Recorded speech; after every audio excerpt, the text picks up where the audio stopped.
জাকসুর vote গণনায় ধীর গতিতে ক্ষোভ, অসন্তোষ। ২৬ ঘন্টা পার হলেও শেষ হয়নি গণনা। হাতে ভোট গণনায় ফলাফল ঘোষণায় বিলম্ব, দাবি ইসির।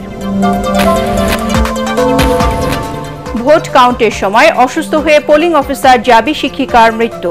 বিশ্ববিদ্যালয় প্রশাসন ও নির্বাচন আয়োজনে অব্যবস্থাপনাকে দুষছেন শিক্ষকরা। পুনরায় জাকসুর ভোট গ্রহণের দাবি ছাত্রদল সহ 4 প্যানেলের। পরাজয় জেনেই ভোট বর্জন দাবি শিবিরের। ৬৮% ভোটারের প্রতি সমর্থন বাকছাসের। ভোট বানচালে পতিত স্বৈরাচার দেশবিরোধী ষড়যন্ত্রে লিপ্ত, অভিযোগ ডাক্তার জাহিদের। ফেব্রুয়ারি নির্বাচন আটকাতে পারবে না, দাবি শফিকুল আলমের।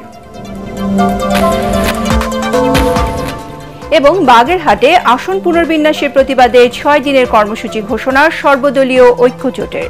অফিস আদালত ঘেরাও সহ 3 দিন হরতালের ডাক।